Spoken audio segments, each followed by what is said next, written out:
Hey everybody, Luke Thomas here. All right, UFC 254 is in the books. We've got the results. I want to get to them because it is monumental. Huge news about Khabib Nurmagomedov. First, give the video a thumbs up, hit that subscribe button. We're going to have tons of analysis for you, but we got to get right to it about the UFC 254 main event. Let's do it. Okay, so hot off the presses, Khabib Nurmagomedov retains his UFC lightweight title, defeating Justin Gaethje at 134 of the second round via triangle choke. Now, there is news to get to afterwards. I'm going to set it up now, but I want to talk about the fight first. The news is that after Nurmagomedov won, he gets his hand raised and he gets interviewed and says to UFC commentator John Anik that he is done. He is retired. This is his last fight. He will not fight anymore without his father in his corner. And as you may or may not know, his father, Abdulmanap Nurmagomedov, passed away this year due to essentially complications from COVID-19. Let's put a pin in that. I know that's big news, but let's put a pin in that because I want to talk about the fight because the fight itself is incredibly interesting. Okay, so Nurmagomedov wins in the second round. I want to say something up front about this. You will probably never see another fighter like Khabib Nurmagomedov ever again in your life. Can't guarantee that, but the chances are good.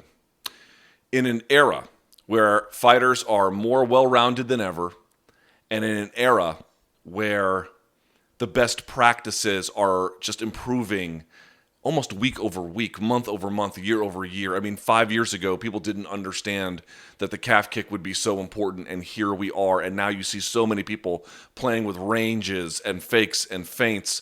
You see a little bit less of the ground game by virtue of the sort of natural progression of the sport. But the point being is fighters are better than ever in terms of the well-roundedness, and they're better than ever in terms of the general best practices. And then here comes a guy who says, okay, I'm going to go this way when everyone goes that way. It's not true that Khabib's striking is not good. It's functional, but functional, as you can see, was enough. I thought his jab was actually landing pretty well. But the point being is, here was a guy in an era where everyone was going basically one direction, decided to be a specialist, and was so good at it, he was able to amass a 29-0 record in arguably the toughest division, certainly during most of the time in which he competed in it. UFC champion in his weight class, will likely be put at a pound-for-pound ranking at the very top of that list. We'll see on subsequent days. And this is the key. Anderson Silva, I think, fought more of his contemporaries. So did St. Pierre, and certainly so did Jones. Nurmagomedov is retiring at 29-0, and they can barely land a glove on this guy. He has, to this point, still never been knocked down in a professional MMA contest, never even been cut. They can't lay a glove on him. You literally cannot say that he was never knocked down or cut in his UFC run, about any other UFC champion ever. He is utterly peerless in that regard. He has no other contemporaries as it relates to that consideration. It is amazing to watch his dominance. Now, in the fight itself, what happened? Gaethje came out. Both were pretty reserved in terms of their movement. It was pretty clear Gaethje was going to go in and out, side to side, and he wanted to, A, keep the fight inside the two black lines, and B, he wanted to keep Nurmagomedov turning as much as possible. Because to the extent he could turn, he could get out of the way of any kind of lunging punches that Nurmagomedov throws when he pressures, and also it'd be harder to shoot on him.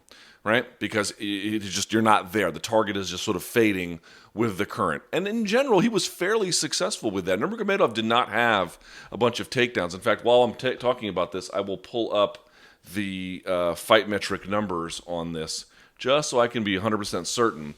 In this fight, Nurmagomedov only had 2 takedowns out of an attempted 3. But in the first round, he attempted just 2 and only got 1. It wasn't like, in some other fights, he'll have like 3, 4, sometimes 5 attempts per round. He was very cautious. He was very patient. And what you saw was that a couple times he locked up with Justin, and Justin had shown this in the Poirier fight and the Alvarez fight and other ones, which is when guys try to lock up with him and push Gaethje into the fence, he's very good about just finding a way to like circle out, whether it was that whizzer that he uses, whether it was just sort of hand fighting and breaking contact in the clinch. He's very good about actually not getting pushed there. So you saw some of that, but eventually this was the big tell. Once Nurmagomedov got the takedown, it was pretty hard to get, or at least, took time to get it, let's say. Although once he established contact, he got it pretty well. But that was not the key. The key for me was, once it went to the mat, it went from 0 to 60. I mean, the difference on the ground in terms of the submission, the grappling game, right? It was enormous. In the striking game, Justin has the advantage. In the transition game, slight edge to Nurmagomedov. In the pure wrestling game, as it relates to MMA, slight advantage Nurmagomedov. On the ground, massive advantage for Nurmagomedov. Goes for an armbar, can't hit it, switches to a bicep slicer, which is similar to a calf slicer, but just for the bicep. It's pretty low percentage, but it at least controls Justin Gaethje and would allow him, if he wanted to transition, although the round ended there. But, I think Nurmagomedov had a great game plan. Take your time to get the takedown, and once you get the takedown, go balls to the wall in terms of attacking submissions. Now, you have to get to position really before you can do that, but he was pretty good about that, and he went for it. So that was really interesting. That was a really smart game plan, I thought, and paid dividends in the end. Second round comes out, and you saw a bit of this in the first, and it picked up in the second. You began to see at the end of the first, Nurmagomedov just marching Gaethje down. And Gaethje was landing on occasion. I mean, the left hook was finding a home, but because he was backing up so much and then himself turning to get Nurmagomedov to turn, there just wasn't as much potency in the strikes. So he might have been landing, but Nurmagomedov kind of rolls with punches a little bit. Lands some of his own. He had a good jab he was landing. Some of the bigger punches, the right hand got through, I think, a couple of times from Nurmagomedov, but wasn't necessarily a potent weapon. But the point being was, even when he was getting tagged by Gaethje, a lot of it didn't necessarily have a ton of mustard on it. Some of the leg kicks, they had some juice on it. But again, he wasn't getting tuned up or anything like that. It wasn't that bad. But then the key was really, he was just marching him down. What he'll do is he'll make some kind of contact with guys that will stop them in their tracks for just a second. He'll reshoot. Did you notice how he did it? He shot, Gaethje sprawled. He went underneath Gaethje's sprawl to get behind him and then rolled through, forcing Gaethje to put his hands on the mat. And when he put his hands on the mat, he just kept rolling and then just maneuvered himself immediately and almost like in one motion into a back take. I mean, it was one of the most beautiful back takes I've ever seen in professional mixed martial arts. Gets the back. I think Gaethje rolls to the fence, tries to roll back down. Nurmagomedov moved to mount. And when he moved to mount, I need to review the tape to be 100% sure, but when he moved to mount, he moved to something called S-mount, which is the setup for a lot of different submissions. You can go for arm bars from there. There's actually a lot of things you can do. You can actually just hold it if you want to. It's called S-mount because your legs make a bit of an S. Again, I need to double check to make sure that's true, but in the end, what he really got, S-mount or no, was he set up for a mounted triangle. So you, in mount, you whip one of your legs. You have to hold their head with one hand.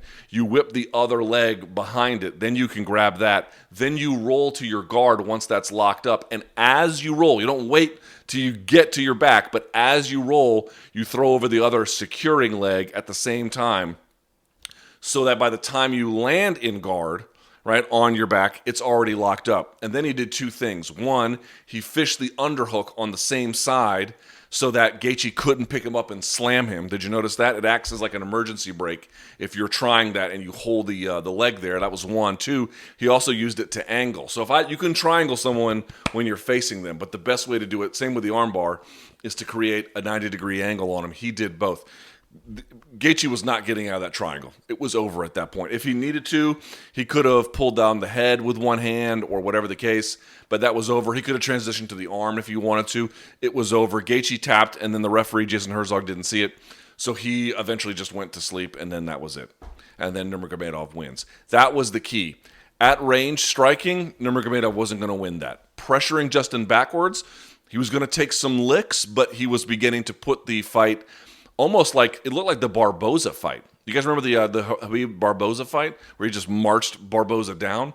It felt like that, even though Gaethje didn't necessarily have the same game plan that Barboza did. Although some of the leg kicks obviously is a slightly similar strategy. But that really began to wear Justin down. I think even, by the way, just the act of turning himself was exhausting for him. And so he does all of that. And then the real key was once they got to the mat, massive difference on the ground ability. There's been stories that Justin doesn't really train all that much jiu-jitsu in the gym. I don't know how true that is, but I can say that however true it is, let's say he actually, here's what I'll say. I can't say how true it is, but to what extent he trains jiu-jitsu, it's just not enough. It's just clearly not enough. Not enough for Nurmagomedov anyway. Nurmagomedov, it appears, is going to retire as your pound-for-pound best fighter in the sport, UFC lightweight champion, undefeated, 29-0, never been dropped, never been cut, and does it with a skill set that doesn't really match what you see from most modern, even elite modern fighters. You'll just never see somebody like this probably again in your lifetime, man. It'll be a while. It'll be a while before you see something like this. Truly a genius, a master craftsman. And I'll say this, and this is certainly up for debate. I recognize maybe you think Tony would still be the guy. Maybe you think Michael Chandler would have been the guy. Who knows? I don't know. I can't mind read. But to me, there's not a guy on the planet that can beat him. Not at lightweight. Maybe up a weight class, it would be a little bit different. At 155 pounds, I don't think there's a lightweight on earth who can beat that guy. Not given what he can do in terms of having a good chin, sort of very functional stand-up, both defensively, rolling with punches, blocking, parrying, both from the front and the lead hand, putting pressure on guys, getting them out of their game, and then having this ace-in-the-hole skill set in both wrestling and grappling. So both in getting the takedown, controlling the person, and then advancing to a position where you can do ground and pound or get submissions. I just don't know anybody on the planet at that division who can do what he can do or stand up to what he can do. I mean, Dustin Poirier finished from the back. Gaethje finished essentially from mount, not explicitly because he rolled, but set it up all from mount. Conor McGregor finished from the back, from, I think it was side control, finished Michael Johnson, and then Al Iaquinta. We all know the story. If you take a fight on short notice, it was 24 hours at that point. There's going to be some weirdness. Some of the times the champs don't perform up to the level to which they are commonly accustomed. People wanted to read into that way too much. Way too much. Well, look at them now. Just blowing through these guys. I keep trying to tell people, you keep going back to this Gleason-Tebow fight, you got to stop. That's not the same guy anymore. He is so much better. So much better in the way in which he has arranged his games and the setups that he needs and the things that he wants to do to get better. It's not the same guy anymore, not even a little bit. And so the question is, what happens next? Folks will say MMA retirements don't really last. That is true, but I have a feeling this one might be a little bit different than the others. Who's to say? Maybe in 18 months and 2 years, he'll feel different. He'll be 34 at that point. The division will have moved on to a degree. And maybe he'll want to come back then. Maybe he'll be back in 6 months to a year. Who knows? But the reason why he claims he is retiring, which is that he doesn't want to fight without his father anymore, it just feels like there's more weight to that. He's not going out at the bottom of his game. He's not going out like BJ Penn where they're just forcing you to stop. He's going out because I think he is devastated by the loss of a loved one who had a profound role in his professional and athletic life, to say nothing of his just personal upbringing, and somebody who, made the journey possible.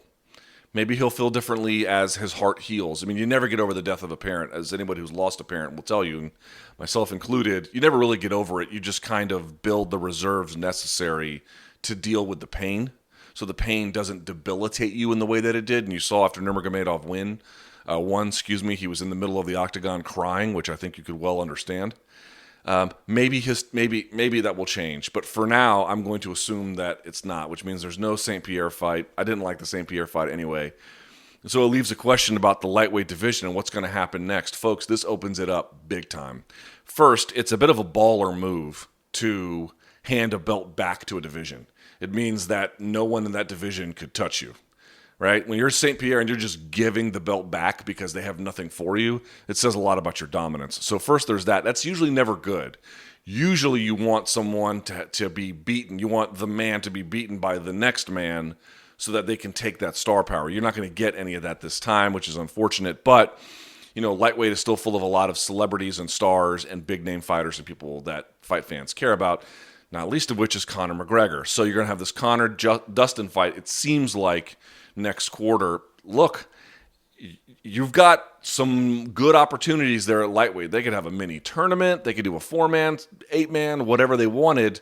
But there's a lot happening at lightweight that this removal of Nurmagomedov just completely opens up. Totally opens things up. I mean, without the boogeyman there, you may see the title get passed around a bunch. You may see someone hold it for a couple of fights, and then someone else holds it for a couple, and then they may come out of nowhere and blah, blah, blah. But it definitely opens things up at lightweight, creates some interesting possibilities. Maybe Justin ends up being champion after Nurmagomedov leaves. Maybe Conor McGregor gets back there. Maybe Michael Chandler ends up being the guy in the UFC. I mean, who the hell knows at this point? It's going to be really interesting to see. I know some people are going to be very disappointed that there's not a Khabib GSP fight. I'm less inclined, to be that way. I just feel like, yes, it's true. GSP would have had the striking and the range management, the great jab and the footwork, the defensive wrestling, the offensive wrestling that Nurmagomedov never really had to face. And so that would have been an interesting challenge. But, he's knocking 40's door down, and he would have 2 fights in 8 years. I don't know how I feel about that. But, we'll see if that ends up happening one way or the other. As far as it relates to Justin Gaethje, I'm making the claim that when it got to the mat, the difference in skill was extraordinary, and it was. But who else is that guy that's going to test that? Now, maybe you think Michael Chandler could do that. Maybe. Maybe you think Tony Ferguson's that guy. We already saw what happened with Tony and Justin Gaethje fought, so maybe it would go different the second time. But I tend to think that not really. I don't think he's going to be as... no one has the takedown to control to submission game that Nurmagomedov does, certainly in the lightweight division. So it's like, for all of the holes in Justin's game, I'm not sure who else is as capable as Nurmagomedov is of making him pay for it. Maybe you could say Chandler. Maybe you could say Tony. But that's probably about it. And so from that standpoint, you begin to wonder, does he really need to change things up? I mean, fixing his striking has done wonders for him, but how much can he really devote to getting the rest of that game up there when he may not need to?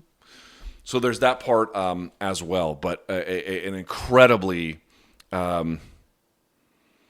Nurmagomedov's just peerless, man.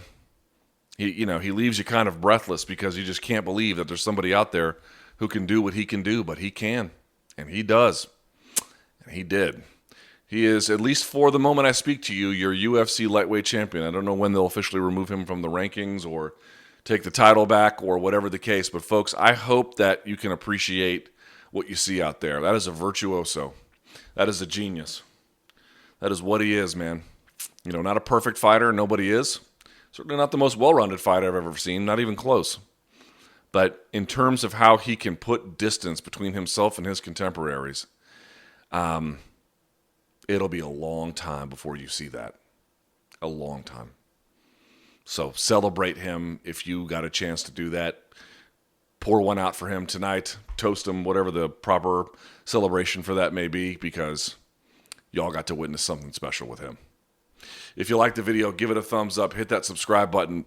Point of order, we will have more analysis for you, I think, throughout the weekend, but obviously Monday's show for Morning Combat is going to be enormous. A huge, huge show. We'll get BC's perspective. We'll get all of your perspectives. So give us a follow at Morning Combat with a K on Instagram. Get those questions in tomorrow when we put the post up for it. We have a lot to get to. This is just, of course, my initial reaction. Okay? Thumbs up. Hit the sub button. We'll see you all on Monday's show. Peace.